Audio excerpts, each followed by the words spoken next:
A photographer's lens can capture some of the rawest of human emotions: surprise, joy, sadness, even defeat. When you're a farmer, you can get those feelings and more in just a single growing season. A new photo exhibit at the University of Nebraska-Lincoln's Great Plains Art Museum aims to show a collection of farmers in a new light. Here's what happens when art and agriculture come together. My practice as an artist is really less about communicating or provoking. It's much more about asking questions and exploring. And so for me, the photography, the pictures, the camera, it's a way to interact. It's an excuse to talk to people. Each wall tells a story. Each image evokes an emotion. The subjects are familiar, serving as representations of members of your own family, a friend, or even yourself. The new Farmers exhibition is the brainchild of photographer Brian Darby, designer Tim Hostler, and sociologist Dr. Paul Stock. While teaching in Kansas, Brian and Paul met at a faculty workshop and quickly discovered a shared interest in food and farming. What began as an idea to snap a few photos and learn about the area has now morphed into a collaborative research project, touted as an observation of today's independent farmer. It started with Brian making friends at our local farmers market. But then once you get into this world, you gain trust, you earn friendship, and you start to meet other people. So in sociology, we would call it snowball sampling, where you start with the metaphor being you start at the top and it builds from there. Tim, a designer with a fondness for experimental narratives, rounded out the team. As the trio's reputation grew across the Kansas farming community, so did the families who wanted to be involved. Since beginning the project in 2014, 15 farms have been showcased and countless more photos have been taken.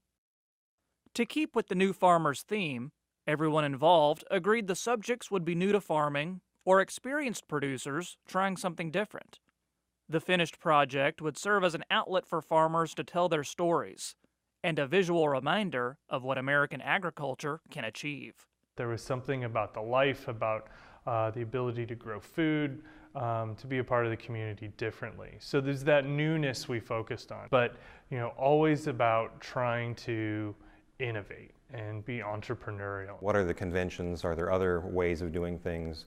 Are there ways that are being overlooked? Or what are the new experimental things? So that was the kind of envelope that wrapped around the pictures. Brian chose to take the photos with a large view camera. The complicated equipment extended the length of the shoots and encouraged more trust and interaction with the participants. But what about the black and white? Black and white is inexpensive. It's still expensive. Each one of these has a dollar price attached to it just in the processing of making it. But it was the most inexpensive route. So that's one way I like, one reason for using black and white. I like black and white also because it is less literal, right? Color photographs are quite literal. Black and white removes us one step from that. So right away it kind of allows us to more easily talk about, mythology or metaphor, and to kind of dig in a little bit deeper level. About 50 photos made it into the final exhibit. Farmers in the field, farmers at home, families united in their love for the land and one another. Each photo speaking to the viewer in a different way. There are these unexpected stories sitting out there that aren't being told.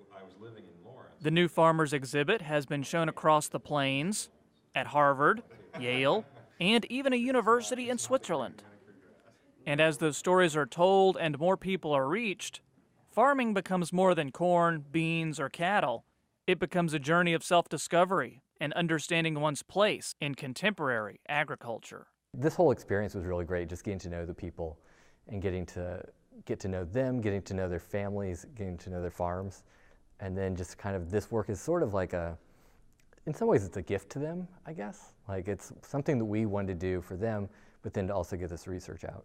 it's really transcended anything that any one of us could have ever really imagined. And that speaks to both their talent, but also the teamwork and collaboration that we've put into this. And it really did evolve. I think what I'm most proud of is this kind of doesn't fit into our normal research categories of how you set up a team. And it was just something that we wanted to do and see where it went. And so to now see it up in 2 museums and a couple publications come out of it and some small research money that's come with it, it really goes to show what can happen if you follow kind of your passion rather than some of the grant dollars. Once again, the exhibit is showing at UNL's Great Plains Art Museum until February 16th. While you're there, snag a copy of the New Farmers newspaper, which was created for the exhibit too. Paul, Tim, and Brian have a plan to turn the photos and farmer interviews into a book.